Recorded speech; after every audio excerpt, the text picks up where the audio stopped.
ይህ ታሪክ እጅግ በጣም የሚረብሽና ግራ የሚያጋባና በሚስጥር የተሞላ ነው። በዚህ ታሪክ ውስጥ በርካታ ምንጮችና ማስረጃዎች ቢኖሩም ሁሉም ወደ ተለያዩ አቅጣጫዎች የሚያመሩ ናቸው። እንዲያውም አንዳንዶቹ የፊዚክስ ሕግጋትን በቀጥታ የሚጻረሩ ይመስላሉ። ቤተሰቦች ወደ ታሪኩ ከመግባታችን በፊት እንደዚህ ያሉ እንግዳ ጨለማና ሚስጥራዊ የወንጀል ታሪኮችን በታሪክ መልክ ማዳመጥ የሚወዱ ከሆነና ከሰሙት ታሪክ መማር የሚችሉ ከሆነ ትክክለኛ ቦታ ላይ ናችሁ። እናም የማቀርበው ታሪክ በየጊዜው እንደተለቀቀ እንዲደርሳችሁ ቻናሉ ሰብስክራይብ፣ ቪዲዮውን ላይክ አድርጎ ጀምሩ። አሁን ቀጥታ ወደ ታሪካችን እንግባ። ታሪካችን ሲጀምር ግንቦት 16 ቀን 2006 ዓ.ም ከሌሊቱ 7 ሰዓት ገደማ ነው። በባልቲሞር ሜሪላንድ የምትኖረው የ35 ዓመቷ አሊሰን ሪቬራ በመኝታ ቤቷ ውስጥ በድንገት ከእንቅልፏ ባነነች። የቤታቸው የደህንነት ማንቂያ ወይም አላርም በከፍተኛ ድምፅ ይጮህ ነበር። ይህ በጣም የሚያስደነግጥ ቢሆንም አሊሰን ግን ብዙም አልተገረመችም።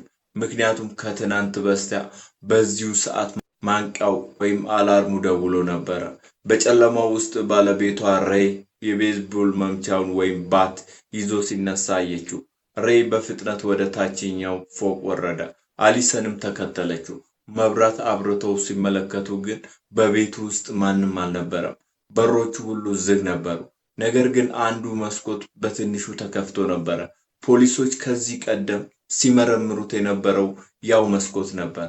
ፖሊሶች በወቅቱ ምናልባት ሽኮኮ ወይም ሌላ አውሬ ይሆናል ማንቂያውን ያስነሳው ብለው ነበር። ሬይ እና አሊሰን በወቅቱ ይሄንን አምኖ ቢቀበሉም አሁን ለሁለተኛ ጊዜ በ24 ሰዓት ውስጥ ሲደገም ግን ነገሩ ሽኮኮ ነው ከሚለው በላይ እንደሆነ ተሰማቸው። አሊሰን የሆነ ሰው ባለቤቷን እየተከታተለ እንደሆነ የሚሰማት ፍርሃት ማጥፋት አልቻለችም። የሬይ ስራና ስጋቶቹ። ሬይ እና አሊሰን ወደ ባልቲሞር የመጡት ሬይ ስታንስባሪ ኤንድ አሶሺየት በተባለ የፋይናንስ ተቋም ውስጥ ስራ በማግኘቱ ነበር። ስራው የኩባንያ የኢሜል ጋዜጣ ማዘጋጀትና ለደንበኞች የአክሲዮን ግዢ ምክር መስጠት ነበር። የሚገርመው ግን ሬይ ስለ ፋይናንስ ወይም አክሲዮን ምንም የሚያውቀው ነገር አልነበረም። የእርሱ የትምህርት ዝግጅት በስክሪፕት ጽሑፍና በቪዲዮ ቀረጻ ላይ ነበር። ስራውን ያገኘው የኩባንያው ባለቤት ጓደኛው ስለነበረ በውለታ መልክ ብቻ ነበር።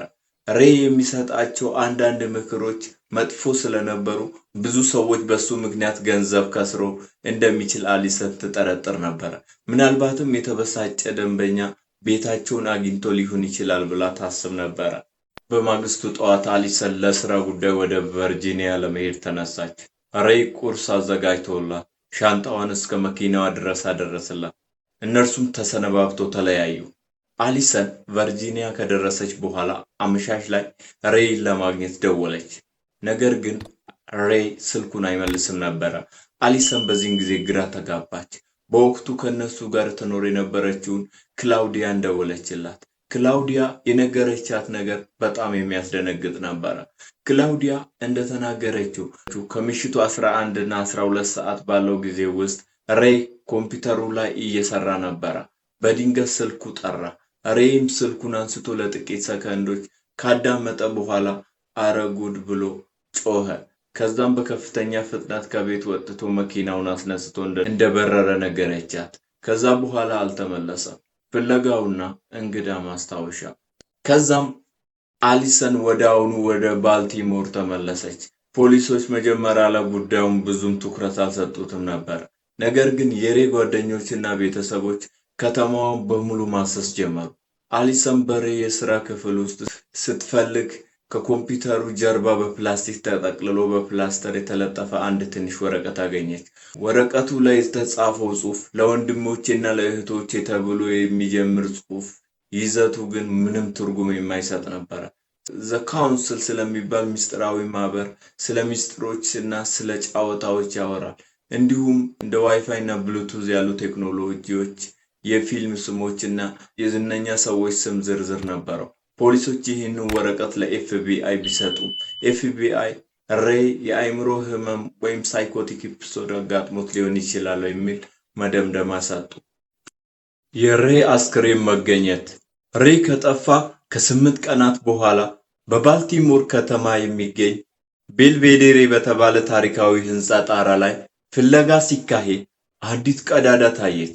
ፖሊሶች ወደ ህንፃው ውስጥ ገብተው በአንድ ጥንታዊ የመሰብሰቢያ አዳራሽ ውስጥ የሬይን አስክሬን አገኙት። አስክሬኑ በጣም ተጎድቶ ነበረ። ያልተፈታው የፊዚክስ ምስጢር። የሬይን ሞት እጅግ በጣም እንግዳ የሚያደርገው ነገር የአሟሟቱ ሁኔታ ነው። ሬይ ኬት ወድቆ ያችን ቀዳዳ ሊበሳ እንደቻለ 3 አማራጮች ቢታሰቡ አንዱ ከፊዚክስ ህግ ጋር ሊሄድ አልቻለም። ከ13ኛው ፎቅ መዝለል። ሬይ ከዛ ፎቅ ላይ ዘሎ ቀዳዳዋ ያለችበት ቦታ ላይ ለማረፍ ቢያንስ 13 ሜትር ወደፊት መምዘግዘግ ነበረበት። ይህ ደግሞ ለሰው ልጅ ፈጽሞ የማይቻል ነው። ከ11ኛው ፎቅ ጠባብ ግድግዳ በኩል መዝለል። ይህ ቦታ ደግሞ ያለ ሰው እርዳታ ሊደረስበት የማይቻል የግል መኖሪያ ቤት ክፍል ነው።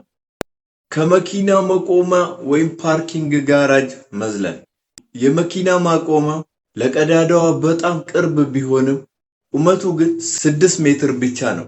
ከዚህ ከፍታ ላይ የወደቀ ሰው አጥንቶቹ እንደ ሬይ በዛ ደረጃ ሊሰባበሩና የህንፃውን ጣራ ሊበሱ አይችሉም። በተጨማሪም የሬይ መነጽርና ስልኩ በጣራው ላይ በስርዓት ተቀምጠው ተገኝተዋል። ስልኩም ሆነ መነጽሩ ምንም አይነት ስንጥቅ አልነበረባቸውም። አንድ ሰው ጣራውን በስቶ ሲወድቅ እንዴት ስልኩና መነጽሩ ሳይሰበሩ እዛው ጣራው ላይ በስርዓት ሊቀመጡ ይችላሉ? ከባድ ጥያቄ ነው። ከዛስ ይህ ታሪክ ወዴት ይወስደናል? ቤተሰቦች አብራችሁን ሁኑ።